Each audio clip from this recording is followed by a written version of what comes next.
હું છું આપણો દોસ્ત ઠાકોર બળદેવ। મારી યુટ્યુબ ચેનલમાં આપ સર્વેનું હાર્દિક સ્વાગત છે। આપણે વાત કરતા હતા આંતરરાષ્ટ્રીય લેખન પદ્ધતિ સંખ્યા જ્ઞાન 1માં જે ત્રીજો મુદ્દો છે ભાગ 3 એમાં જે આંતરરાષ્ટ્રીય લેખન પદ્ધતિ છે એની આપણે સમજૂતી અગાઉના વિડીયોમાં જોઈ લીધી કે આંતરરાષ્ટ્રીય લેખન પદ્ધતિમાં સંખ્યાને કઈ રીતના વંચાય, કઈ રીતના લખાય અને એના કેટલાક ઉદાહરણો પણ જોયા હતા। હજુ આપણે કેટલાક વધારે ઉદાહરણો આપણે જોઈએ જેથી આપણને આંતરરાષ્ટ્રીય લેખન પદ્ધતિની આપણને સમજૂતી બરાબર મળી જાય। તો જોઈએ એમાં આપણે વાત કરી હતી કે ભારતીય લેખન પદ્ધતિ અને આંતરરાષ્ટ્રીય લેખન પદ્ધતિ। ભારતીય લેખન પદ્ધતિમાં એકમ, દશક, 100, 1000, 10,000, લાખ, 10 લાખ, કરોડ, 10 કરોડ એ રીતનું એનું સ્થાન આવે છે। જે અંકોનું વાત કરીએ અંકોનું તો અંકોમાં અલ્પવિરામ મૂકવામાં આવે છે। એ અલ્પવિરામ કઈ રીતના હોય છે તો સૌપ્રથમ 3 અંક પછી જમણી બાજુથી આપણે ગણીએ તો એકમ, દશક, 100 પછી અલ્પવિરામ, પછી 1000, 10,000 અલ્પવિરામ, લાખ, 10 લાખ અલ્પવિરામ, કરોડ, 10 કરોડ એમ પેલા 3 અંક પછી અલ્પવિરામ, પછી 2 અંકના જૂથ પછી એમ કે અલ્પવિરામ મૂકવામાં આવે છે। જ્યારે આંતરરાષ્ટ્રીય લેખન પદ્ધતિમાં શું કરવામાં આવે છે કે 3 સંખ્યા જૂથ પછી એમ કે અલ્પવિરામ મૂકવામાં આવે છે। તો બંનેમાં ખાલી એટલો જ ફેર છે। તો આપણે એના કેટલાક ઉદાહરણ જોઈએ તો અહીંયા છે કે 12,90,618 ને અંકમાં લખાય। 12,90,618 ને અંકમાં લખાય। તો આપણે સૌપ્રથમ તો અહીંયા આંતરરાષ્ટ્રીય લેખન પદ્ધતિની વાત કરવામાં આવે છે એટલે કે એમાં આપણે અલ્પવિરામ જોવાનું કે અલ્પવિરામ કેટલા સંખ્યા જૂથે આવે છે 3 સંખ્યા જૂથે, બરાબર। તો અહીંયા 12,90,618 આ સંખ્યા છે તો આ સંખ્યા શું થશે એ ઓપ્શન આપણો આવતો જ નથી, બરાબર। આ ઓપ્શન કેમ? કારણ કે 3 પછી શું છે અલ્પવિરામ આપે છે બબીના 2 સંખ્યા જૂથ પછી હવે છે 12,90,618। હવે અહીંયા જુઓ તમે અહીંયા સુધી 12,90,618 અહીંયા 600 પછી 18 છે એટલે આ પણ આપણો ઓપ્શન નીકળી જાય છે કારણ કે અહીંયા 618 આ સંખ્યા જે છે એ ખોટી છે।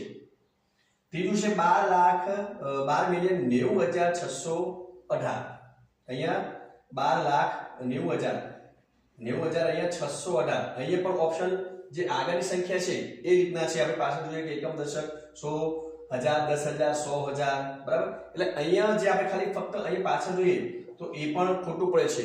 તો આપણો છેલ્લે જે ડી ઓપ્શન વધ્યો કે 12,90,618 એકમ, દશક, 100, 1000, 10,000, 100,000, મિલિયન અને 10 મિલિયન। તો આપણો જે સાચો જવાબ છે તો કયો આવશે? ઓપ્શન ડી આવશે। કયો આવશે? Option D. કારણ કે એમાં જે 3 સંખ્યા જૂથનો જે અલ્પવિરામ જોઈએ અહીંયા 3 સંખ્યા જૂથ પછી અલ્પવિરામ મૂકવામાં આવે છે તો એ આપણો સાચો જવાબ છે। હવે આપણે જોઈએ ઉદાહરણ નંબર 2 કે 2,50,04,526 ને બ્રિટિશ મેથડમાં શું બોલાય? શું છે? 2,50,04,526। પહેલા તો આપણે એક કામ કરીએ કે આ જે સંખ્યા આપણે જે ભારતીય મેથડમાં જે સંખ્યા લખી છે એ સંખ્યાને આપણે શું કરીએ ત્યાં લખી દઈએ કે 2,50,04,526 આપણે જે સંખ્યા લખી છે એને આપણે ભારતીય મેથડમાં સંખ્યા લખી છે। કઈ મેથડમાં લખી છે આપણે? ભારતીય મેથડ પ્રમાણે। અહીંયા જે બોલાય છે એ પણ ભારતીય મેથડ જ છે। 2,50,04,526 2,50,04,526। હવે આપણે આંતરરાષ્ટ્રીય મેથડમાં એટલે કે બ્રિટિશ મેથડમાં એને શું બોલાય તો એના માટે આપણે શું કરીશું? પહેલા તો એના આપણે જે અલ્પવિરામ છે 3 જૂથ પછી અલ્પવિરામ એ અલ્પવિરામ મૂકી દઈએ। આપણે શું કરીએ? અલ્પવિરામ મૂકી દઈએ। તો અહીંયા એકમ, દશક, 100, 10,000, 100,000 અને મિલિયન અને 10 મિલિયન। તો અહીંયા 10 મિલિયન એટલે કે 25 મિલિયન આવશે। શું આવશે? 25 મિલિયન 4,000 શું આવશે? 25 મિલિયન 4,526। આપણે એ જોવાનું છે કે 25 મિલિયન 4,526 ક્યાં છે તો આપણો પહેલો જ ઓપ્શન છે 25 મિલિયન 4,526। આપણો સાચો જવાબ શું છે? 25,04,526. તો આપણે જોયું તમે બાળ મિત્રો, આપણે 3 ની સંખ્યા જો પછી અલ્પવિરામ મૂક્યા એટલે આપણી જે સંખ્યા સમજવાની જે પદ્ધતિ હતી એ એકદમ સરળ બની ગઈ. શું થયું? આપણે જેવા અલ્પવિરામ મૂક્યા એટલે આપણી સંખ્યા તરત જ આપણને ખબર પડી ગઈ કે આમાં મિલિયનના સ્થાનમાં શું આવે છે. તો 25,04,526. તો આપણો જવાબ છે એ પહેલો જ છે, એ ઓપ્શન 25,04,526. અહીંયા 2 મિલિયન આપ્યા છે એટલે આ 2 મિલિયન છે એટલે આ ઓપ્શન આવે નહીં. અહીંયા 25,40,000, અહીંયા 40,000 છે, બરાબર, એટલે એ ઓપ્શન પણ આવતો નથી. 2,50,026 એ પણ આવતો નથી. અહીંયા મિલિયનના સ્થાનમાં 10 મિલિયનના સ્થાનમાં 25,04,526 આવે છે. એટલે એ રીતના આપણે સંખ્યાને આપણે સરળતાથી સમજી શકીએ છીએ. તો ઉદાહરણ નંબર 3, અહીંયા 789, 456, 123 સંખ્યામાં 8 અંક કયા સ્થાનમાં છે? અહીંયા શું માંગ્યું છે? 8 અંક કયા સ્થાનમાં માંગ્યું છે? 8 અંક કયા સ્થાનમાં છે? તો આપણે સિમ્પલ જોઈ લઈએ કે 3 સંખ્યા જૂથને આપણે અલ્પવિરામ મૂકી દઈએ. 3 સંખ્યા જૂથને આપણે શું કરી દઈએ? અલ્પવિરામ મૂકી દઈએ. હવે એમાં જોઈએ કે 8 કયા સ્થાનમાં છે? 8 કયા સ્થાનમાં છે? તો આપણે જોઈએ, પાછળ જોઈએ કે એકમ, દશક, 100, 1000, 10,000, 100,000, મિલિયન અને 10 મિલિયન. 8 કયા સ્થાનમાં છે?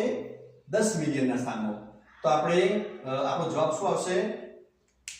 આપણો જવાબ આવશે ઓપ્શન સી. કયો જવાબ આવશે આપણો? Option C, 10 million. અહીંયા પાછળ જોઈએ તો એકમ, દશક, 100, 10,000, 100,000, મિલિયન અને 10 મિલિયન. તો આપણો જવાબ શું આવશે? Option C, 10 million. પછી અહીંયા માંગ્યું છે કે 100 લાખ એટલે કેટલા મિલિયન? 100 લાખ એટલે કેટલા મિલિયન? તો આપણે જોઈએ, આપણે અગાઉના વિડીયોમાં વાત કરી હતી કે પહેલા ભારતીય મેથડ પ્રમાણે લખી દઈએ. એકમ, દશક, 100,000, 10,000, લાખ, 10 લાખ, કરોડ, 10 કરોડ. અને સામે આપણે જે આંતરરાષ્ટ્રીય લેખન પદ્ધતિ છે એને આપણે એના લખી દઈએ. સામે આવશે એકમ, દશક, 100,000, 10,000,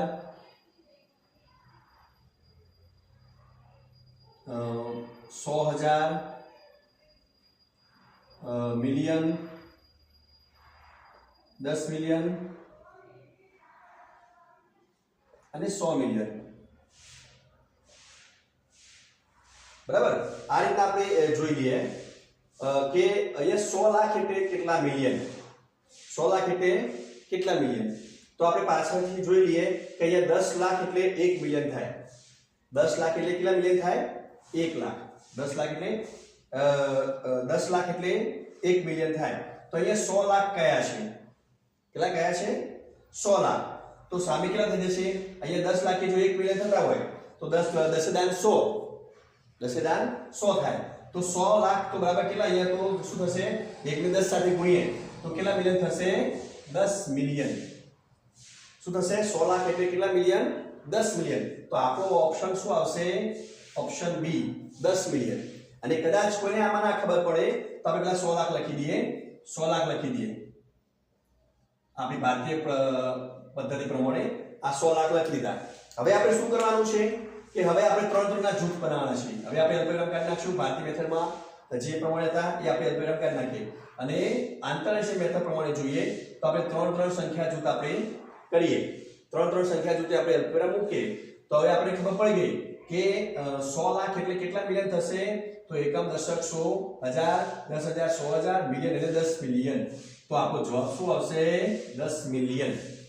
પડી ખબર? તો આ રીતના આપણે આપણા આંતરરાષ્ટ્રીય લેખન પદ્ધતિના દાખલા આપણે સરળતાથી સોલ્વ કરી શકીએ.